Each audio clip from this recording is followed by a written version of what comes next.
Bom, boa noite, pessoal. Boa noite, professor Rafael, tudo bem?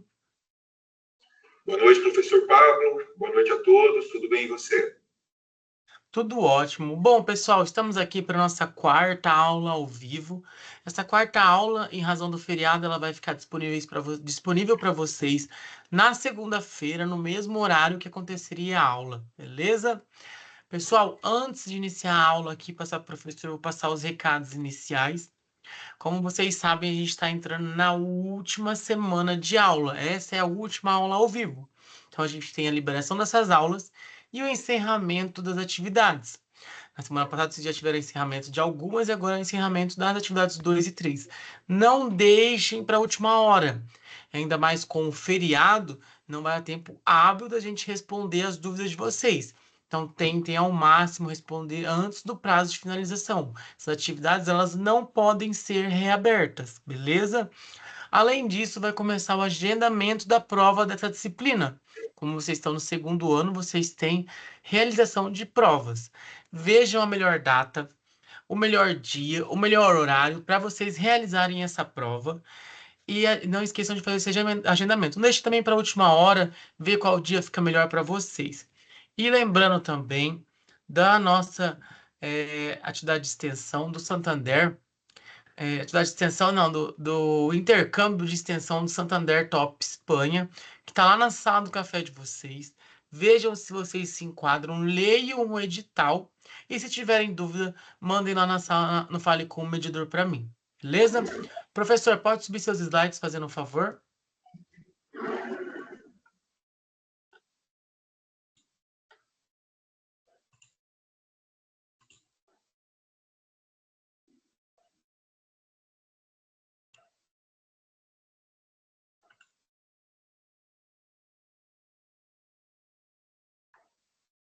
Não apareceu não, né? Peraí que eu acho que eu... Ainda não, professor.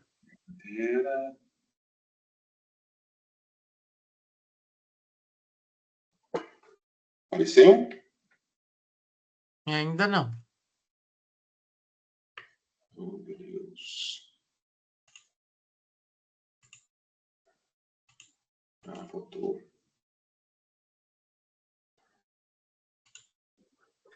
Belezinha, pessoal. Boa aula, professor. Qualquer coisa é só me chamar que eu volto. Ok, obrigado, professor Pablo. Então, pessoal, mais uma vez, boa noite a todos. Vamos para a nossa última e quarta aula da nossa disciplina de bem-estar de animais de companhia. Então, nessa quarta aula, o tema será ambiente maximizando o bem-estar e a segurança. Essa aula foi inspirada, né, dos temas 7 e 8 da apostila de vocês, ok? Então, o tema 7 é design de ambientes e o tema 8 é segurança e prevenção de acidentes. Para quem não me viu ainda me apresentando em outras aulas, então, meu nome é Rafael Salmazo, sou médico veterinário, trabalhei já um período da minha vida profissional com animais de companhia, com clínica, e hoje eu sou servidor público fiscal de defesa agropecuária na ABAPAR. Então, iniciamos com essa imagem, um cachorro preso, né? E observar o animal preso, ou em espaço restrito. Você se questiona como está o comprometimento em seu bem-estar. Né? No entanto, quando a gente vê um animal solto na rua, não está preso, mas está solto na rua, pode estar feliz, né? Como a gente vê esse doguinho ali, todo feliz, solto, mas quais os perigos que esse animal se encontra? Então, dentre essas duas situações, o animal preso e o animal solto, quais os problemas que estão implicados nessa situação? Agora, imagine, né? A gente percebe, pode concluir que ambos os animais estão com problemas. O animal preso, em lugar restrito, não adequado, ele está seguro, porém ele está com comprometimento com o seu bem-estar. E o animal solto, ele está feliz, o seu bem-estar ali aparentemente está bem, no entanto ele está envolto de uma série de riscos de atropelamento, de agressões, de vários incidentes que podem ocorrer com ele. O ideal mesmo seria que nenhum desses dois extremos fosse verdadeiro, mas sim um ambiente que atenda às demandas de bem-estar do animal e mantenha longe dos perigos. Então, esse é o cenário ideal, nem o primeiro, nem o segundo, mas esse, né? Uma ilustração onde o animal está protegido, porém o local tem um espaço adequado para ele brincar, né? Tem várias estruturas ali para ele desenvolver os seus comportamentos e seguro, né? Então, esse que seria o ideal.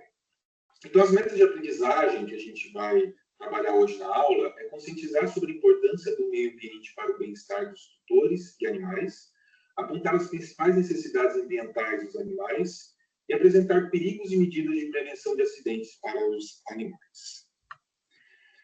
Então, o tema, inclusive, da aula, né, não dessa, mas da que inspirou essa aula, é design de ambientes. Né? Qual que é a definição de design de ambientes?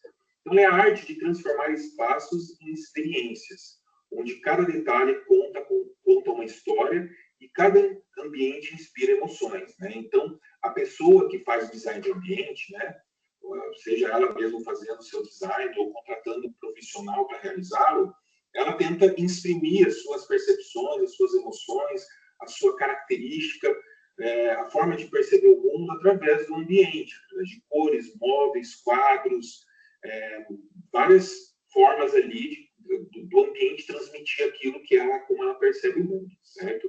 Então, essa é a definição de design de ambientes.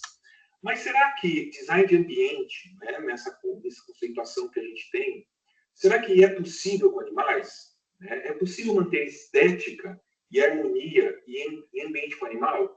Então, essa é uma cena bem comum que a gente encontra, né? As redes sociais são repletas de vídeos icônicos, assim, né? De animais destruindo casas, destruindo móveis, né? A gente sabe que quem tem um animal sabe que é um problema, né? O animal vai achar tudo atraente ali para ele destruir. Para quem ama animais e não abre mão de um lar com design, o que deve fazer? É possível conciliar essas duas coisas? Né? Então, a primeira coisa que a gente tem que imaginar, antes da gente condenar um animal que acaba cometendo esse tipo de estereotipatia, é a gente perceber e a gente ter consciência de que os animais têm a sua natureza em ambiente selvagem, né? Então, no ambiente selvagem, eles exercem os seus comportamentos naturais de convivência com outros seres, ou então, no caso, por exemplo, répteis, que são mais reclusos, de esconderijo, eles envolvem seus comportamentos alimentares, de caça, de apreensão do alimento. Então, ele tem, dependendo do animal, né, por exemplo, as aves, né, alguns répteis, o felino, tem possibilidade de escalar para exercer esse comportamento.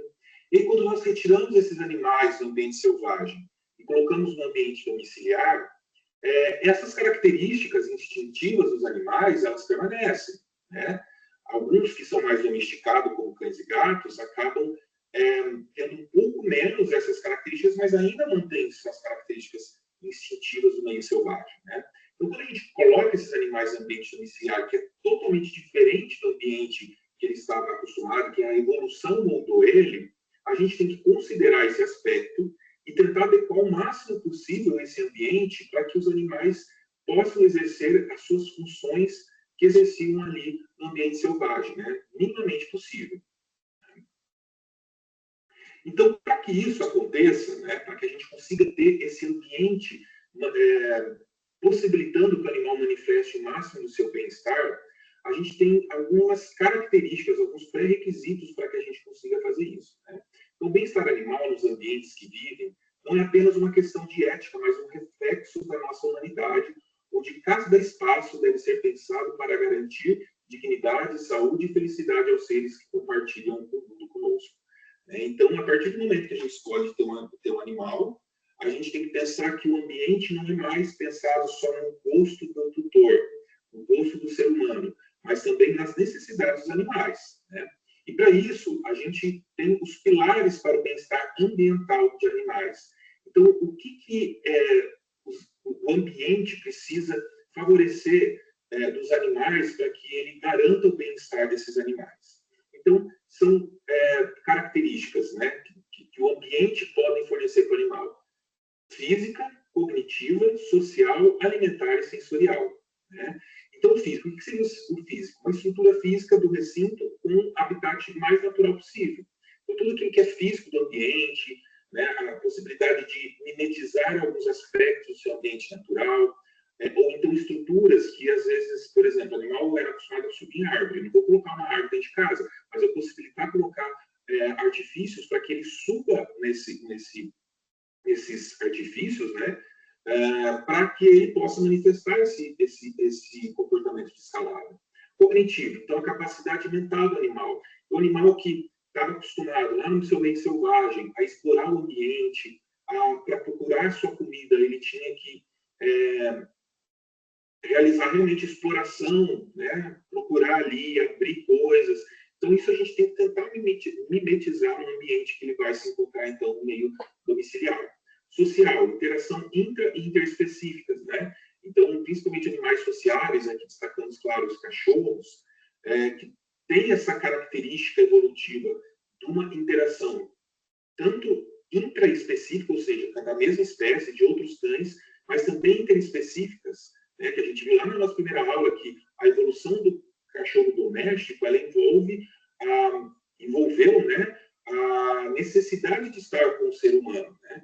Então, isso a gente tem que possibilitar no ambiente, né, essa interação social. Outra, o comportamento alimentar desse animal. Então, conforme a espécie, a gente tentar o máximo possível o ambiente favorecer isso, que é a variação de estímulos, alimentação, a forma de alimentação, né, a forma como que eu estou oferecendo esse alimento para o animal. Então, aí, claro, cada espécie vai ter suas características, né? Por exemplo, citacídeos, que são animais, né, que têm o bico encurvado ali, que são araras, papagaios. Por que eles têm o bico daquele jeito? Só para ser bonito? Não, eles têm aquele bico porque eles utilizam para abrir abrir estruturas duras. Então, a gente não fornecer um alimento ali necessariamente disponível para ele facilmente, mas a gente colocá-lo em estruturas que permitem que ele abra esses alimentos, né? Enfim, conforme a característica alimentar de cada animal, a gente poder mimetizar nesse ambiente. Outra questão é a questão sensorial dos animais. Então, estímulo de vocalização, odores, fezes, urina, isso tudo tem que ser tanto estimulado, no caso dos animais que precisam de estímulos sensoriais, por exemplo, uma grama, colocar uma graminha ali para o animal, né, isso é um estímulo sensorial para ele, e também aquilo que tem estímulos negativos como sensorial para os animais, como, por exemplo, né, ruído excessivo, odores, fezes, isso tudo, no ambiente onde ele é aberto, ele, né, defecava ou lidava com essas com fezes e urina dos animais de uma forma difusa no ambiente. Quando a gente restringe ele e a gente coloca isso de uma forma restrita no ambiente fechado, isso vai causar um mal-estar tremendo para ele.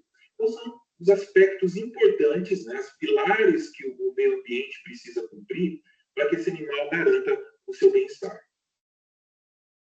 Então, em relação ao ambiente, algumas dicas importantes que a gente tem que considerar para manter esse animal seguro ali, né, de problemas, manter também esse ambiente adequado para que ele possa manifestar todas as características que a gente mencionou, e também que evite estresse para o tutor, né?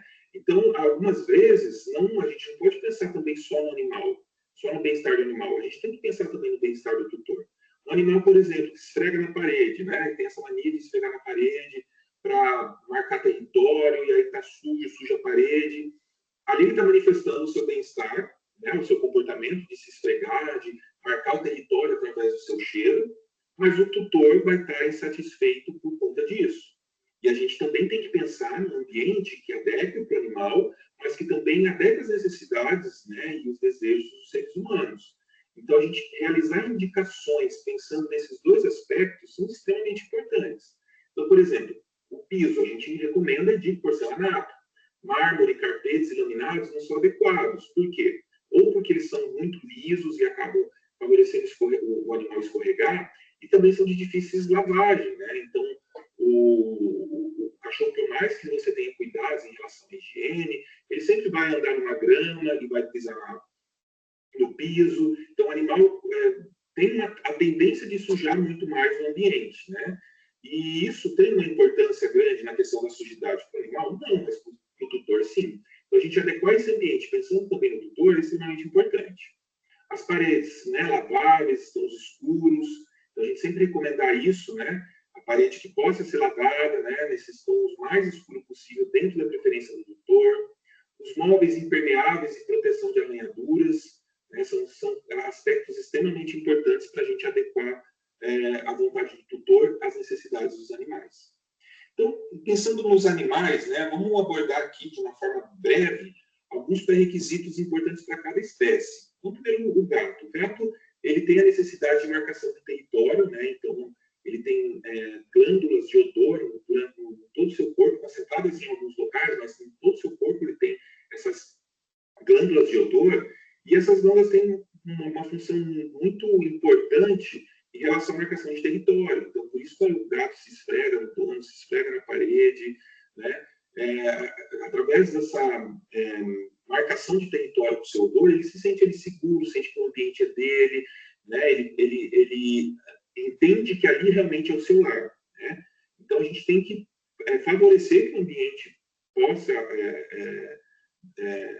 permita que o animal manifeste nessas questões e a gente jamais reprimir que os animais façam isso. A gente entender que eles façam e jamais proibir. Então, por exemplo, o exemplo que foi citado lá, né, de uma parede impermeável, de um tom escuro, vai evitar que o animal, conforme ele vai se esfregando, ele suja demais a parede, né?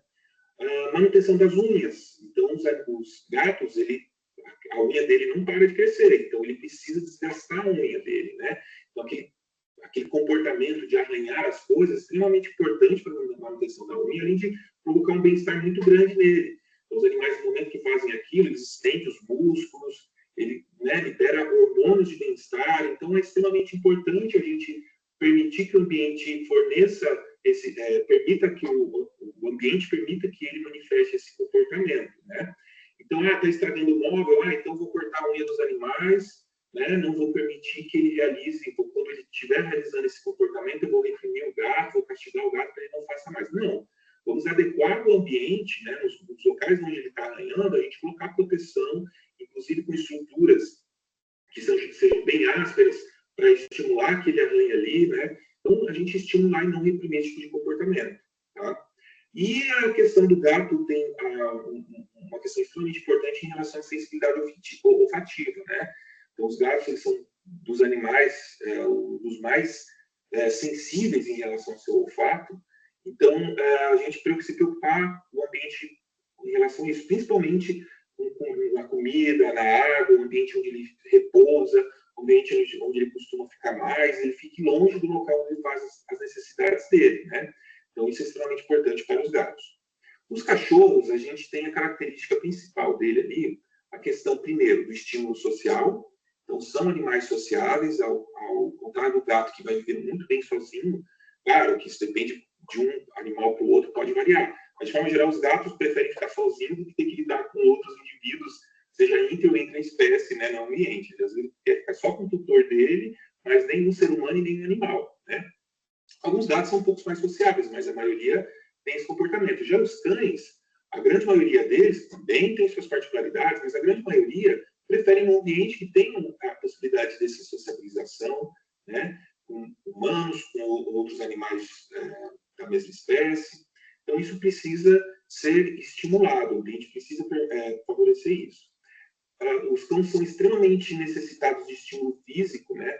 Os gatos têm também o estímulo físico, até esqueci de falar lá, mas o estímulo físico é até um pouco mais fácil de estimular, porque se ele tem local para ele escalar, que é a principal forma dele manifestar o estímulo físico dele, então ele consegue, por si só ali, já manifestar isso, né? Claro que é extremamente importante a gente estimular com brincadeiras, mas o cão ele é muito mais dependente do ser humano para ele realizar esses estímulos físicos, né? Você pode ter um cão num ambiente grande, mas normalmente ele não vai estar adequadamente estimulado se ele não tiver um ser humano brincando com ele, né, tacando a bolinha para ele pegar, passeando com ele. Então, essa questão do estímulo físico para o cão tem uma extrema importância. Tá?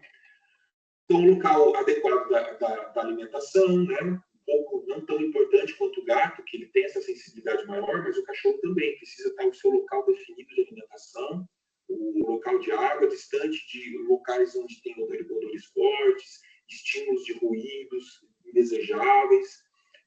fim, as necessidades fisiológicas, né? A gente tentar delimitar ali esses animais que eles são um pouco mais depravados, vou colocar assim, né, em relação às suas necessidades fisiológicas, comparado ao gato. Então, a gente realizar um ambiente ali reservado para isso, né? E treiná-lo, estimulá-lo para que ele sempre faça ali, né? Porque isso vai favorecer tanto o cão, porque por mais que às vezes ele faz um cocô ou xixi ali em local onde ele bem deseje, de uma forma ou de outra, um ambiente todo cheio com esse odor ruim, vai desfavorecer o bem-estar desse animal também, né? Mas também pensando no ser humano, que não quer um ambiente todo cheio de necessidades ali dos animais, tá? Então, isso é extremamente importante, um local adequado para isso e a gente, se possível, ali treinar, adestrar o animal para que realize isso no local adequado. Em relação a aves, né? Extremamente importante o estímulo ao voo, né, que é algo natural. A maioria das vezes essas aves estão confinadas em gaiolas, em viveiros, que talvez não consigam estimular adequadamente esse voo, mas ela pode ser substituída por brinquedos ali, que a ave se entretém, às vezes bate a asa ali brincando, aquelas argolas que são penduradas, ela tenta se pendurar, não consegue, bate a asa. Então, formas que tentam substituir isso, né? Estimular a curiosidade, então, alimento escondido. Então, isso é extremamente importante para aves, como eu comentei anteriormente. Claro que cada espécie vai ter alguma característica mais importante aqui, né, de aves, mas de uma forma geral, né? Então, a gente colocar um alimento escondido, existe até alguns comedouros que o animal precisa abrir o comedouro para comer, né? Então, isso já é um estímulo para não obter o alimento tão facilmente, ou esconder ali em embalagens ali que o animal precisa chacoalhar, e aí depois, até garrafa PET ali, né, que sejam pequenininhas ali, e aí chacoalha, né, mexe, o alimento vai caindo, então é uma forma também de estimular em relação a isso. Elementos naturais, então colocar troncos de árvores, né, a gente vai conseguir mimetizar uma floresta ali num ambiente restrito, mas a gente colocar um tronco de árvore, talvez colocar uma planta, né, dependendo a espécie, se ela não consumir essa planta, a gente colocar uma planta ali, ou o ambiente tiver algum, não necessariamente dentro da gaiola, mas o ambiente, o cômodo que ele está, ou de repente colocar ele do lado de fora, numa árvore, para que ele se sinta o mais possível no seu ambiente natural, certo? O solar é extremamente importante para esses animais, já que eles estão restritos, eles não podem procurar por si só a luz, então a gente precisa permitir que ele tenha essa disponibilidade de luz solar, que é extremamente importante para o bem-estar deles, eles se sentem confortáveis com isso, e extremamente importante para a saúde, né, em relação à produção de vitamina D. E é importante que as mudanças que a gente faça no ambiente desses animais, elas sejam constantes e graduais. O que isso quer dizer? Então, a gente nunca deixar o ambiente sempre do mesmo jeito com esses animais, então sempre realizar mudanças, né? Então, por exemplo, hoje eu coloco um tronco de árvore ali, né? E aí passa um tempo, a gente substitui esse tronco de árvore por um outro, né? De uma forma diferente, de um tipo diferente. Só que é importante que essas mudanças, apesar de serem constantes, né, elas serem graduais. Então, a gente nunca mudar totalmente o ambiente do animal de uma hora para outra, isso pode causar um estresse até ele se adaptar ali. Então, a gente muda um dia uma coisa, o estímulo do alimento, um dia eu faço aí depois de um tempo eu mudo para outro estímulo, né? Então, isso são mecanismos que a gente pode utilizar para melhorar para esses animais. No caso de pequenos roedores, né? Então, hamster, camundongos, chinchilas, porquinho da Índia, coelhos. Então, esses animais são presas na natureza, né? Então, naturalmente, eles são acostumados com serem comidos, serem caçados. Então, o local de esconderijo desses animais é extremamente importante, por mais que ali o tutor que está direto vendo o animal, observando seu comportamento, ele precisa ter um local, quando ele se sentir inseguro, ou quando ele quiser repousar, um lugar escondidinho que ninguém vai vê-lo, né?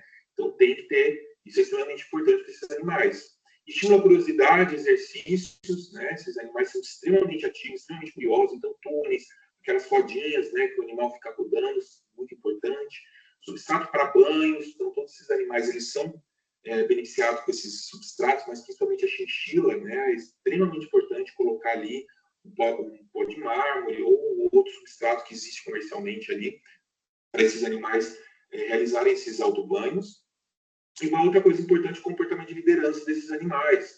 Então, eles têm a hierarquia definida deles, e essa hierarquia acaba favorecendo alguns conflitos, né? Os animais acabam brigando ali no ambiente. Então, por isso que o ambiente precisa permitir que esses animais, os que não são dominantes, eles tenham a oportunidade de fugir, né? Se esconder. Então, quando o ambiente, às vezes, é muito restrito, e ele não tem estruturas ali como túneis, como esconderijos suficiente, então esses conflitos podem se tornar muito intensos. Então é importante que o ambiente favoreça isso. E por fim, né, os répteis também são animais um pouco mais quietos, né, um pouco mais interagem menos com o ambiente em relação a outras espécies, mas eles também são animais que são curiosos, eles precisam ter estímulo, curiosidade, o ambiente favorecer isso, semelhante às aves. Né? Então, da mesma forma que a gente esconde alimento para as aves, esconder também para esses animais, algum deles o alimento tem que estar vivo, né? Fornecer o alimento vivo é extremamente importante. Então, se caso por essa característica dessa espécie, a gente favorecer isso, fornecendo a necessidade dele, né? Fonte de calor, então, como eles não conseguem produzir o próprio calor, eles dependem de uma fonte de calor externa para se manter aquecidos, manter a sua temperatura adequada. Então, manter essa fonte de calor e sempre o ambiente permitir que ele tenha um local onde seja quente e um local onde seja mais frio, sem a fonte de calor. E ali ele vai se adaptar no local onde ele se sentir mais confortável. Tá? Elementos naturais também, assim como as aves, né? Colocar troncos, colocar pedras, tudo aquilo que possa mimetizar o seu ambiente é extremamente importante. E outra característica específica desses animais são substrato para mudas. Né? Então, a gente colocar ali, às vezes, troncos de árvores que tenha a sua superfície um pouco mais áspera, que o animal vai, quando ele vai mudar a pele dele, né? Nessa mudança, nessa muda de pele, ele possa se esfregar ali, que ele vai sentir bastante desconforto no corpo, até eliminar aquela pele antiga. Então, ele poder se esfregar ali e poder causar esse estímulo de muda de pele e também um conforto para ele. Ambiente interno e externo seguro. Né? Então, além de manter o animal em bem-estar, né, conforme a gente conversou no começo, esse ambiente, tanto o ambiente interno, né, ou seja, o local delimitado onde o animal está, e o ambiente externo, ou seja, os riscos que ele pode estar fora desse ambiente que ele está, tem que trazer uma segurança para esse animal. Né? Então, proteger os animais de companhia dos perigos é garantir que eles, que nos oferecem amor incondicional, tenham uma vida segura, digna e cheia de cuidados, como verdadeiros membros da família que são. Então, a gente tem esse animal de estimação a partir do momento que o ser humano ele opta por ter a posse desse animal, né? A gente não usa posse, a gente usa tutor, né? Mas de uma forma mais clara. Né? A partir do momento que eu tenho um dever sobre esse animal, eu preciso fazer com que o máximo possível, além dele estar bem em relação ao seu bem-estar, ele também esteja seguro, livre de perigos. Né? Então, esse é um compromisso que os seres humanos, os tutores, precisam ter com esses animais. Tá? Em relação aos perigos dos animais de companhia, a gente analisando a incidência de atendimentos numa emergência veterinária, no hospital veterinário. Então, nesse estudo aqui, eles analisaram que 28% dos atendimentos são devido a traumas. Então, a maior parte aqui nesse gráfico de pizza é essa parte aqui. Então, a gente percebe que ela de uma forma bem gritante, assim, a maior parte das causas do atendimento em relação às outras causas. Né? Isso demonstra o quê? Que a maior parte dos animais que vão para um atendimento no hospital, eles vão por motivos que poderiam ser evitados. Né? Então, é extremamente importante a gente ter a consciência disso e ver que isso demonstra que há falhas em relação à proteção dos animais a perigos, né, a acidentes, e isso abre, né, inclusive, uma gama de ações que nós, como profissionais que vamos lidar com esses animais, precisamos atentar em relação aos tutores, certo? Então, em relação aos perigos que esses animais podem estar sujeitos, né, a gente pode classificar eles em perigos físicos, químicos e biológicos. Então, os principais perigos físicos são acidentes de carro, né, então, animal solto na rua, ou então que está passeando com o tutor, escapa ali da coleira, pula do carro, né, então ele está em risco de atropelamento, né. Outro motivo também importante de perigo físico são as quedas, né? Então, seja quedas de móveis, quedas de sofá, no caso de animais pequenos, ali, cachorros filhotes, né?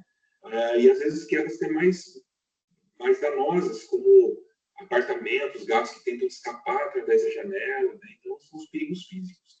Os químicos, a gente pode destacar aí venenos, que pode ser agrotóxico, pode ser raticidas. Então, os animais estando disponíveis esses perigos químicos ali, eles causaram acidentes graves, né? Outra questão são medicamentos, seja do próprio animal ou medicamentos dos seres humanos.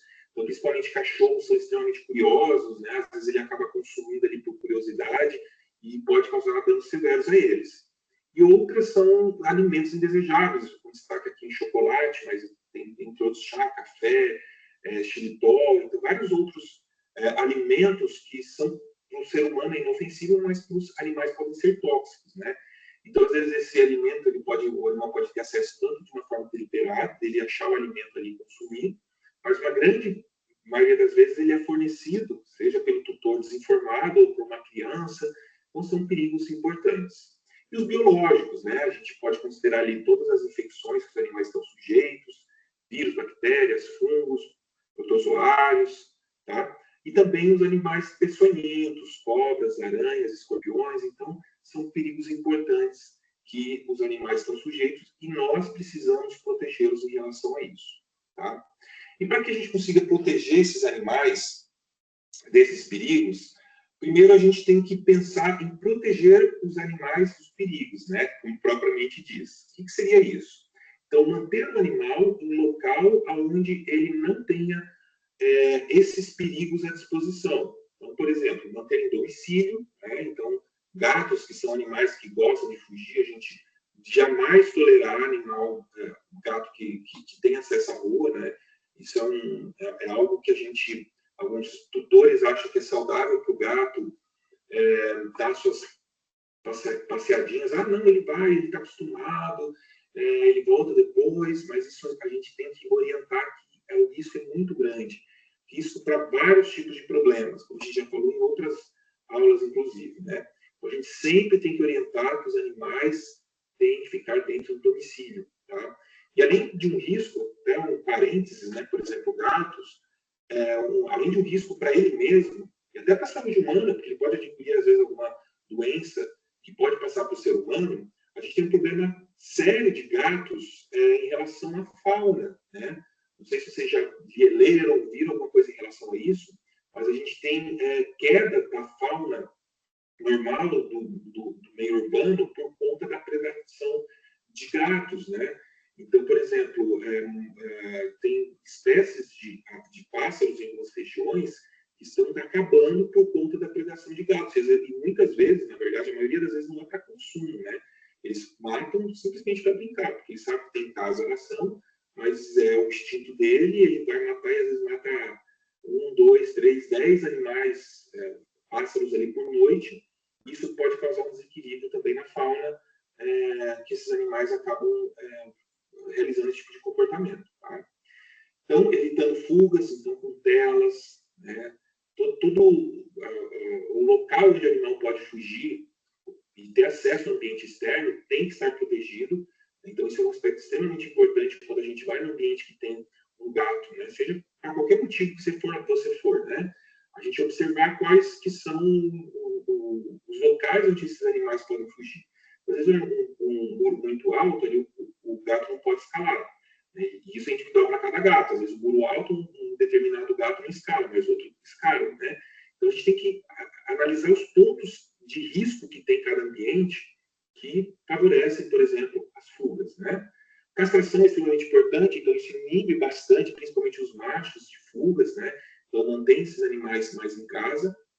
E segurança no transporte. Toda vez que a gente for transportar esses animais, né, através de as caixas adequadas para isso, dentro do veículo, se tiver que transportar dentro do veículo, conter o animal de uma forma adequada, porque o risco do animal fugir num translado, por exemplo, ao veterinário, e esse animal assustado, atravessar uma rua e ser atropelado ou se perder, então é muito grave. Né? Então, essa segurança em relação ao transporte tem que ser uma preocupação muito grande.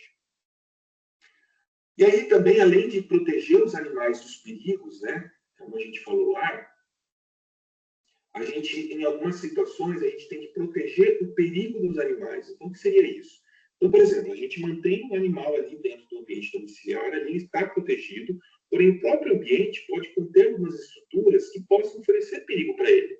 Então, a gente precisa, então, proteger essas estruturas ou essas situações para que o animal não ocorra acidente, né? Então, por exemplo, o condicionamento adequado de medicamentos e venenos, então colocar em armário fechado, onde o animal não tem acesso, não tem como abrir, né? Grades, telas, lona, por exemplo, piscina. Então, o animal está lá no ambiente domiciliar e tem uma piscina, tem que estar protegido para esse animal não ter um acidente de afogamento. Os canos, os fios elétricos, né, principalmente cachorros, ele vai ver um fio lá, ele vai estar curioso, ele vai querer roer, vai morder e pode ter um acidente ali de choque elétrico. Vou colocar canos nos fios elétricos. Então, assim, é extremamente importante o profissional estar atento ao ambiente, olhar todas as situações de risco que podem oferecer para o animal e orientar o tutor a realizar medidas para melhorar aquilo, né? E muitas vezes o tutor não se atenta porque nunca teve o acidente. Mas nós, como profissionais de prevenção, a gente tem que não esperar o acidente ocorrer para a gente tomar uma medida corretiva.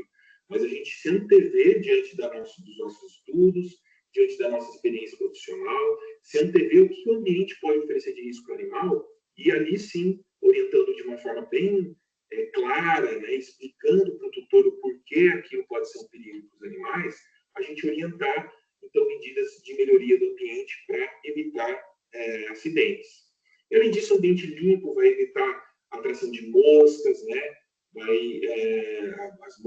ou outros insetos, também de escorpiões, de aranha, que podem se esconder em entulhos, serpentes.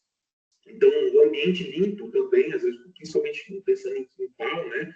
Se esse ambiente domiciliar envolve um quintal, esse quintal tem que estar bem protegido em relação à atração desses animais peçonhentos. Então, às vezes, um mato alto, né? Tem que ser cortado, tem que ser mantido baixo, tá? Tudo isso para evitar a atração desses animais.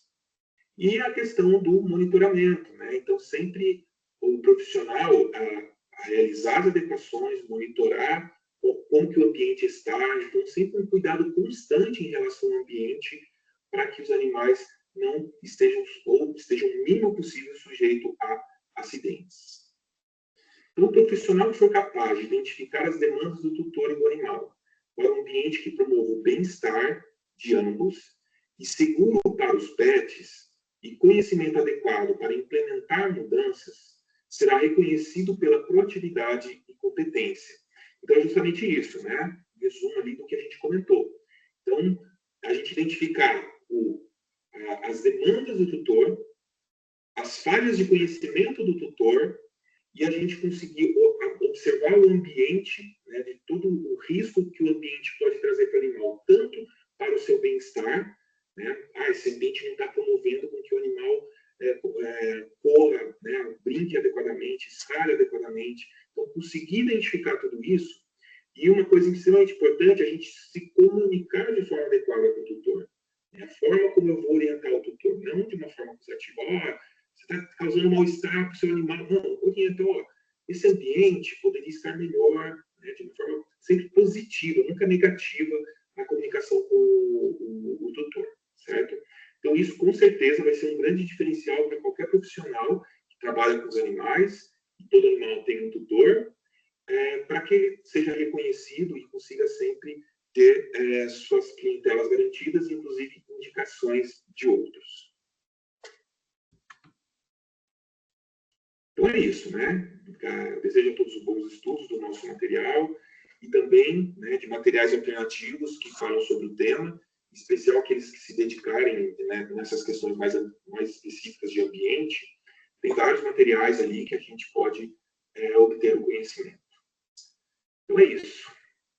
Bom, professor, muito obrigado. Professor, se você tiver algum material extra que quiser que eu compartilhe com ele, só me mandar que eu posto lá na sala do café, beleza? Ah, sim, vou verificar ali, eu compartilho ali com você. Pode deixar. Beleza, então. Professor, eu queria agradecer a sua participação nessa disciplina. A gente vai encerrar ela com as aulas ao vivo hoje, no caso. Eles vão continuar ainda com algumas atividades que eles têm para fazer, mas muito obrigado pela participação, disponibilidade de tempo, de repassar seus conhecimentos. Eu que agradeço a oportunidade, estou à disposição para qualquer situação que for necessária. Beleza, então. Pessoal, não esquecendo, leiam os comunicados que eu envio. Atenção ao calendário que tem ali na lateral direita do estúdio de vocês, que tem todas as datas dos possíveis eventos para que vocês realizem da disciplina. E aí, quem tiver qualquer dúvida ou alguma coisa a respeito, é só me mandar mensagem que a gente vai conversando ali pelo Fale com o Mediador. Beleza? Até a próxima e bons estudos para vocês.